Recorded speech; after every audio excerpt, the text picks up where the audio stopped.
Au Mali, face aux violences croissantes, des centaines de Maliens cherchent refuge en Côte d'Ivoire.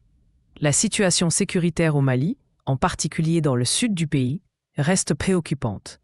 À Loulouni, situé à environ 50 km de la frontière avec la Côte d'Ivoire, des affrontements ont éclaté entre les terroristes du JNIM et des chasseurs traditionnels d'Ozo. En réaction à ces violences, de nombreuses familles ont quitté la région.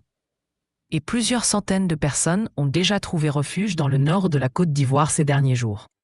En Guinée-Bissau, les étudiants expriment leurs attentes et espoirs à l'approche de la présidentielle, soulignant l'importance des enjeux éducatifs et socio-économiques. La Guinée-Bissau se prépare à des élections cruciales le 23 novembre, avec le choix de son nouveau président et de 102 députés, le Parlement étant dissous depuis 2 ans. Le président sortant, Umaro Sissoko Embalo, se présente pour un second mandat.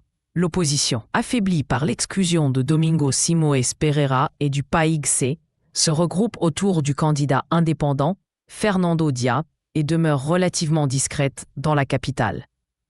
À Madagascar, les évêques avertissent le nouveau pouvoir des dangers d'un éventuel retour aux anciennes pratiques. À Madagascar, les évêques catholiques semblent approuver le changement de régime, soulignant que le renversement de l'ex-président Andry Rajoelina le mois dernier est le résultat de la souffrance ressentie par la population.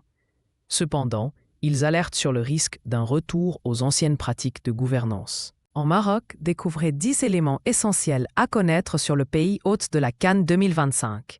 La Coupe d'Afrique des Nations 2025, qui se tiendra pour la 2e fois au Maroc, a pour objectif de promouvoir le rayonnement du royaume. Ce pays, à la fois historique et moderne, est apprécié pour la diversité de ses paysages, la richesse de ses traditions et le dynamisme de sa population. Au Tchad, des réfugiés soudanais poursuivent leur fuite en franchissant la frontière suite à la prise d'El Fasher. Au Soudan, l'inquiétude reste forte concernant les civils d'El Fasher, la capitale du Darfour Nord, récemment prise par les forces de soutien rapide. Selon l'ONU, des atrocités ont été commises sur place. Face à cette situation, des milliers de personnes ont fui vers le Tchad voisin. RFI a rencontré ces exilés.